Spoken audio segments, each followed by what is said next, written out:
Okay, this is a screen recording showing you how to create survey forms using your Google Documents. Simply go to your Google Drive, and once you've done that, click on the button that says Create. Then look for Form. This will allow you to start creating a survey. You will want to give your survey a title.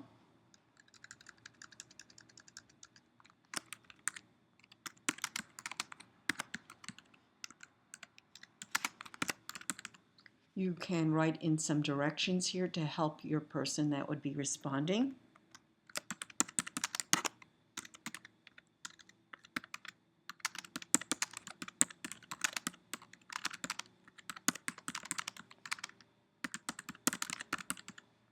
And then you can begin to write your questions. And this is just a short, brief example.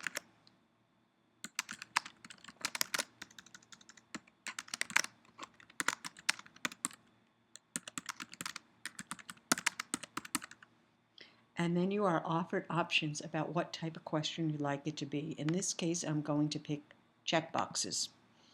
And then you put in your options.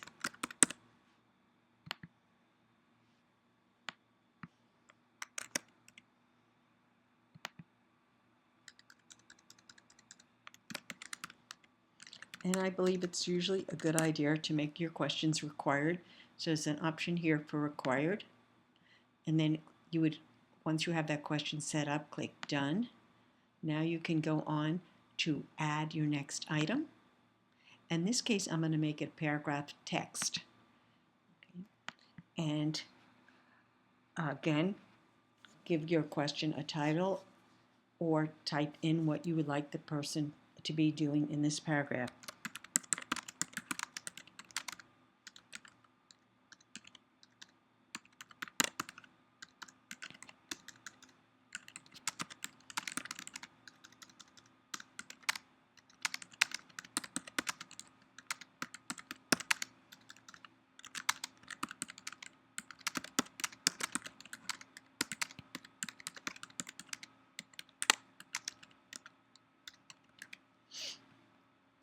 Okay, and again, mark the question as required and then done.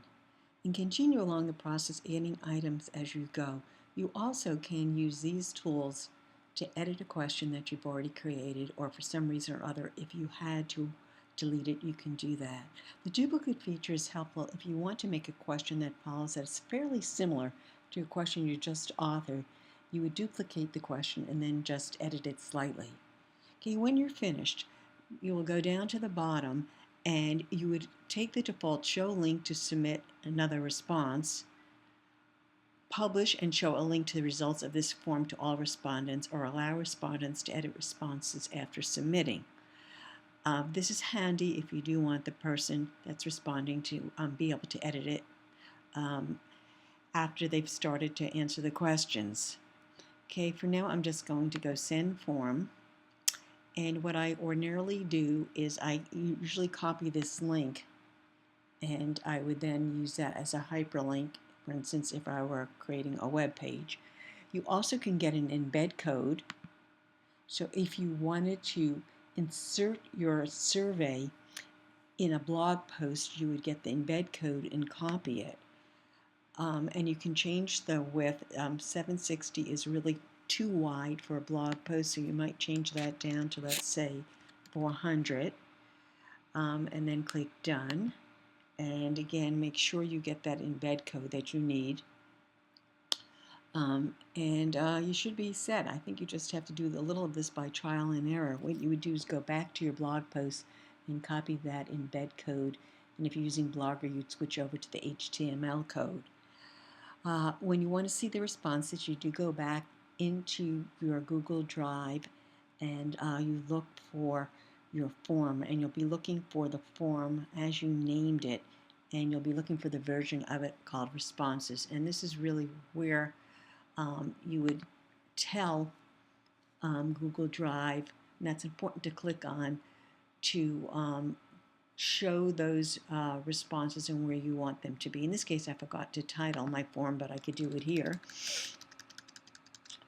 And when I go back to my Google Drive, I would look for something called Digital Stories Responses, and that's where I would begin to see the responses that are coming in to how the people responded to my survey. And I usually just take the default, and I just have it do it in a new spreadsheet, so it's a new Google document when you go to look at it. Again, you just have to experiment with creating surveys, and I think once you get the knack of it, it'll be easier the second and third time. And then you click Create, and you're pretty well set for now.